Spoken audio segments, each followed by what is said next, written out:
दोस्तों मैं शिवम स्वागत करता हूं अपने यूट्यूब चैनल शिवम ट्यूटोरियल में। दोस्तों आज मैं आपको बताने जा रहा हूं कि जो बीसीसी के थ्रू पीसीएम पीसीबी का एग्ज़ाम होता है वो एग्रीकल्चर फार्मेसी और बीएससी नर्सिंग ये सब कोर्स के एडमिशन के लिए। तो दोस्तों कितने सीट पे एडमिशन होता है और किस कैटेगरी के कितने सीट होते हैं, इससे रिगार्डिंग ये वीडियो है और इस वीडियो में मैं आपको सारी जानकारी देने वाला हूँ। दोस्तों सबसे पहले हम फार्मेसी कोर्स की बात करें तो जो बी फार्मा का कोर्स है ये दो कॉलेज में पढ़ाई होता है अभी। उसमें एक एमआईटी मुजफ्फरपुर है और दूसरा जीपीआई गुलजारबाग पटना है। तो इसमें बी फार्मा का टोटल 60 सीट दोनों कॉलेज में है। और ये जो एमआईटी मुजफ्फरपुर है वहाँ देख सकते हैं रिजर्व कैटेगरी का यहाँ सीट दिया गया है 24 और एससी कैटेगरी का जो सीट है वो 9 सीट है। और इस टाइप से यहाँ कैटेगरी वाइज सीट सबका दिखाया गया है। उसके बाद में जो गुलजारबाग का है तो इसमें भी टोटल 60 सीट है और यहाँ कैटेगरी वाइज आप देख सकते हैं। तो टोटल सीट मान लीजिए 120 सीट पे आपको एडमिशन होता है बी फार्मा में। तो दोस्तों बस दो ही कॉलेज है और स्टूडेंट बहुत सारे होते हैं बी फार्मा करने वाले, तो कंपटीशन आपका बढ़ जाता है, यानी कंपटीशन बहुत ही टफ होने वाला है। अगर आपकी अच्छी प्रिपरेशन नहीं रही तो फिर आपका नहीं हो पाएगा। उसके बाद में आगे हम देखते हैं, आगे हम आपको बताते हैं जो पैरामेडिकल का कुछ कोर्स हैं उसमें भी आपको बीसीसी का जो एग्ज़ाम है पीसीएम पीसीबी के थ्रू तो वहाँ एडमिशन मिलता है। तो इसमें देखिए आपको जो कॉलेज है इसका नाम है Bihar college of physiotherapy and occupational therapy और एक कॉलेज पटना का है। तो जो फिजियोथेरेपी है उसमें आप देखिए टोटल 20 सीट पे एडमिशन होता है और जो ऑक्यूपेशनल थेरेपी है उसमें भी 20 सीट पे एडमिशन मिलता है। और टोटल जो 20 सीट है वो स्टेट का ही है, यानी सेंट्रल कोटा का कोई सीट नहीं है, ये स्टेट कोटा का 20 सीट है। और यहाँ देखिए रिजर्व कैटेगरी का दोनों में कोर्स में 10-10 सीट है और एससी कैटेगरी का 3-3 सीट दोनों जो कोर्स है उसमें है। और ईबीसी का 4-4 है और बीसी कैटेगरी का 2-2 सीट है। और गर्ल्स हैं जो आरसीजी कैटेगरी से यानी रिजर्व कैटेगरी के जो गर्ल्स स्टूडेंट हैं उनके लिए 1-1 सीट है। यहाँ एसटी कैटेगरी के लिए कोई सीट नहीं है। तो दोस्तों यहाँ इसमें भी अगर कोई कोर्स लेना चाहे आप तो इसके लिए भी स्टूडेंट भले कम होते हैं लेकिन आपको अच्छी मेहनत करनी पड़ेगी। दोस्तों उसके बाद एक और कोर्स है वो bachelor of medical laboratory technology है। तो इसका जो एडमिशन होता है पब्लिक हेल्थ इंस्टीट्यूशन में तो टोटल 20 सीट है और कैटेगरी वाइज आप यहाँ पे देख सकते हैं। दोस्तों उसके बाद एक और है bachelor of operation theatre technology, तो इसमें भी टोटल 20 सीट पे एडमिशन मिलता है और कैटेगरी वाइज आप यहाँ देख सकते हैं जहाँ पे एसटी के लिए कोई सीट नहीं रखा गया है।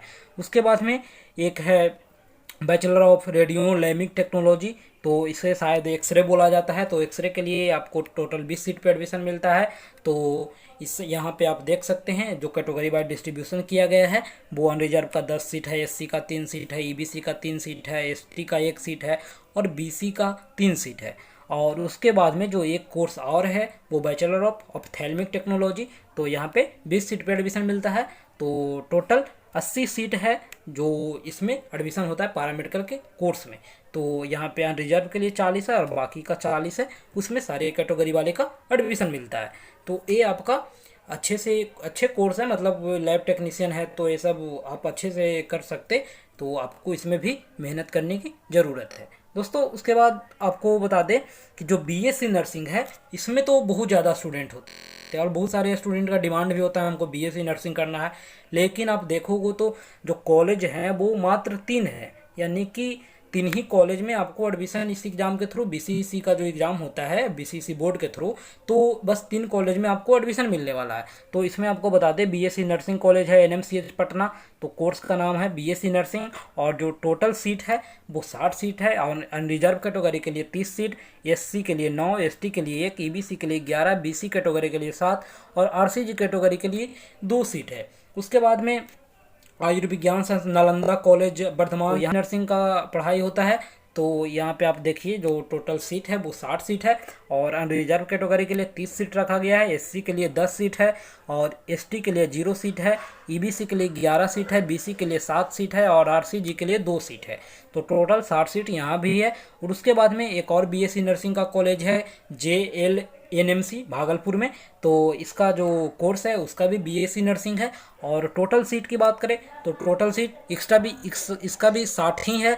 और जो दोस्तों कैटेगरी वाइज यहाँ नहीं दिखाया गया है, जब एक काउंसलिंग होने लगता है तो उस टाइम शो किया जाता है। और तो टोटल मान लीजिए आपको 3 कॉलेज में 60-60 सीट पे बीएससी नर्सिंग में एडमिशन मिलता है। दोस्तों ये सारे कॉलेज गवर्नमेंट की मैं बात कर रहा हूँ, प्राइवेट तो ऐसे भी बहुत सारे भरे पड़े हैं, लेकिन जो गवर्नमेंट की बात करें तो गवर्नमेंट कॉलेज बस 3 ही हैं जहाँ पे आपको एडमिशन मिलता है। दोस्तों उसके बाद में एक एग्रीकल्चर कॉलेज की बात करें तो एग्रीकल्चर का टोटल 5 कॉलेज है। और 5 कॉलेज में आप देखिए जो सबसे पहले डिमांड होता है वो सबौर का बिहार कृषि विश्वविद्यालय वो सबौर भागलपुर में है, इसका डिमांड होता है। तो टोटल जो सीट है वो 62 सीट है। और इसमें से 9 सीट है वो आईसीएआर का एग्ज़ाम होता है, उसके तहत यहाँ एडमिशन मिलता है। और जो स्टेट कोटा का सीट है उसमें आप देख सकते हैं कैटेगरी वाइज सीट डिस्ट्रीब्यूशन यहाँ किया गया है। उसके बाद में मंडन भारतीय कृषि महाविद्यालय है वो सहरसा का है। तो यहाँ आप देखिए यहाँ भी 60 सीट पर एडमिशन मिलता है, जिसमें से 9 सीट है वो सेंट्रल कोटा का है और बाकी कैटेगरी वाइज डिस्ट्रीब्यूशन लगभग सेम ही किया गया है। उसके बाद में बीकेएस कृषि महाविद्यालय डुमरांव बक्सर का है। तो यहाँ भी 60 सीट पर एडमिशन मिलता है और कैटेगरी वाइज यहाँ डिस्ट्रीब्यूशन देख सकते हैं आप। उसके बाद भोला पासवान शास्त्री कृषि विद्यालय पूर्णिया का है। तो यहाँ पे भी 60 सीट पर एडमिशन मिलता है और कैटेगरी वाइज डिस्ट्रीब्यूशन में लगभग सेम ही सारे कैटेगरी का डिस्ट्रीब्यूशन सारे कॉलेज में किया गया है, थोड़े बहुत का अंतर है दोस्तों। उसके बाद डॉक्टर कलाम कृषि महाविद्यालय वो किशनगंज का है। तो यहाँ भी 60 सीट पर एडमिशन मिलता है और यहाँ सेंट्रल कोटा के लिए कोई सीट नहीं रखा गया है, यानी आईसीआर एग्जाम के तहत यहाँ एडमिशन नहीं होता है। तो आपको जो टोटल सीट है वो स्टेट कोटा का सीट है। और दोस्तों एक और है वो स्नातक का उद्यान है यानी हॉर्टिकल्चर का। तो ये नालंदा हॉर्टिकल्चर महाविद्यालय है, वो आप देख सकते हैं नूरसराय नालंदा डिस्ट्रिक्ट में पड़ता है। और तो यहाँ पे जो सीट है वो 25 सीट पे एडमिशन होता है और जिसमें से 4 सीट है वो सेंट्रल कोटा का सीट है। तो बाकी कैटेगरी वाइज सीट डिस्ट्रीब्यूशन आप देख सकते हैं दोस्तों। उसके बाद जो पशु विज्ञान का विश्वविद्यालय है तो इसमें भी आपको 2 कॉलेज है। यहाँ पे सबसे पहले एक और है स्नातक स्तरीय, तो संजय गांधी गव्य तकनीकी संस्थान है पटना में। तो यहाँ टोटल 25 सीट है, जिसमें से 4 सीट है वो सेंट्रल कोटा का है और बाकी जो सारे कैटेगरी का सीट डिस्ट्रीब्यूशन है वो आप देख सकते हैं। और एक है फिशरी, तो फिशरी यानी मत्स्य वाला, तो मत्स्य वाले में टोटल 40 सीट है, जिसमें से 6 सीट है तो वो सेंट्रल कोटा का है और बाकी का कैटेगरी वाइज डिस्ट्रीब्यूशन आप देख सकते हैं दोस्तों। मत्स्य का जो है उसमें भी बहुत सारे हैं स्टूडेंट एडमिशन लेने वाले होते हैं और ये डेयरी टेक है, तो डेयरी टेक वाले भी बहुत सारे स्टूडेंट होते हैं। तो आपको अच्छे से मेहनत करनी चाहिए और तभी आपको एडमिशन मिल सकता है, क्योंकि जितने स्टूडेंट अभी फॉर्म भरेंगे उससे सीट बहुत कम है उनके तुलना में, तो सबका तो एडमिशन होगा नहीं, बहुत कम का एडमिशन होगा। तो आपको यानी मेहनत जमकर करना होगा। जैसे कि आप देखें बीएससी नर्सिंग है, एग्रीकल्चर कॉलेज है तो इसमें भी सीट कम है। और भी जैसे आप कुछ स्टूडेंट फार्मेसी करना चाहते हैं तो वहाँ भी सीट कम है। तो अगर आप गवर्नमेंट में एडमिशन लेना चाहते हैं तो आपको मतलब अच्छे नंबर से पास होना पड़ेगा। और अगर मेहनत आपका ख़राब है तो फिर आपको यहाँ एडमिशन नहीं मिल पाएगा। तो दोस्तों आप मेहनत करें और वीडियो पसंद आए तो लाइक करें, अपने दोस्तों में शेयर करें।